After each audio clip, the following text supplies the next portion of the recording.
My husband was the one who talked me into saying, Helen, if you want to build an audience, you want to build a brand, you really need to do social media. So I was also a late adopter on that.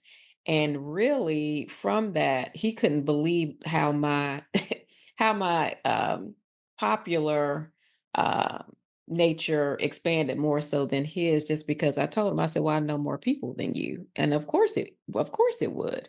But and so that has actually proven, to be something that has proven itself favorable for me. Now, what about your boys? What do you remember about like them and technology and things they wanted to do and ma- My boys, they just wanted a phone. And they wanted a phone other than a flip phone because I was all about the flip phone. I didn't see the reason that they would need a smartphone because, I'm picking them up from school.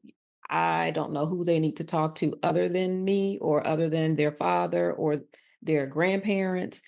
And so I also kind of waited. I was not one of those elementary school, type parents to say, "Oh, you can get a phone in elementary school." Nope, middle school. And in middle school, I also thought that they could handle that responsibility a little bit more. And this was still with a flip phone.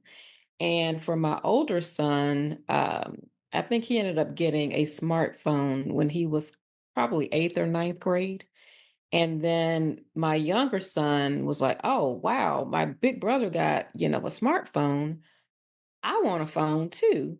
And we were like, "Absolutely not." And he negotiated. He was like, "Look, if I make all A's in middle school, sixth grade, is that an opportunity for me to get like a smartphone?" We were like, "We'll check every semester to see if that's what you do." He was so hell bent on making certain that that happened that he did. And then he ended up getting a phone, and it was a flip phone. And he was like, "What? I cannot believe you got me a flip phone." And then shortly after that, we got him a smartphone. But of course, we had to talk about just rules of engagement, what that meant, because I just felt like apps would be distracting for them.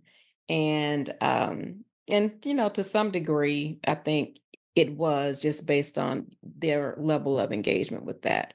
But then also in the early grades, they all had laptops. So it was just something that was normal for them.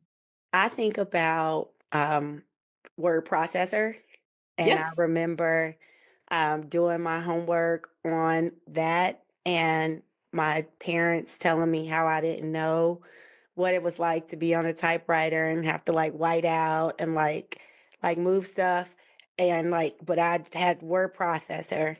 And then I remember AOL and like Yep. dial up. Yep.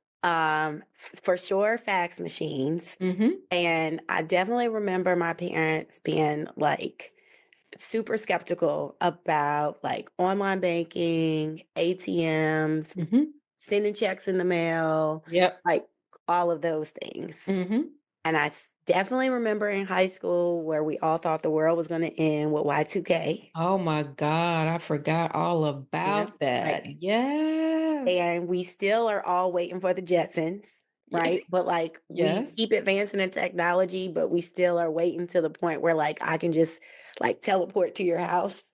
Like right Yes, now, like I could just absolutely. record the podcast right now because I do that. And then just like with cell phones, I remember like having to like wait till 9 o'clock Mhm. to like talk Mhm. on the phone.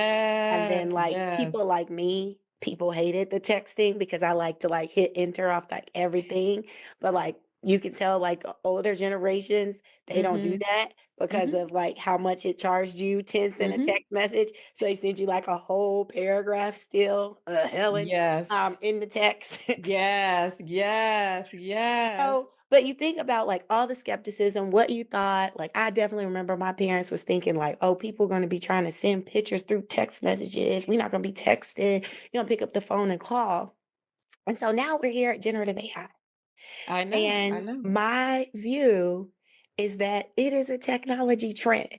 that we Mhm. have to have safeguards and Mhm. rules of what's age appropriate and Mhm. ethics and know how to have responsible use. Oh, let's not forget social media. You touched on it, but I think about all of those social media leaders having to go to Congress and and Yes, and yes. and how like the bias in the AI, not AI, Mhm. but the bias in the algorithms of what you saw and like how much of a monopoly it was on like Mhm. voting and all of those Yes. things. But Mhm. ultimately, it's because you have to have guardrails and like responsible use and ethics. And we know there's crazy people on social media.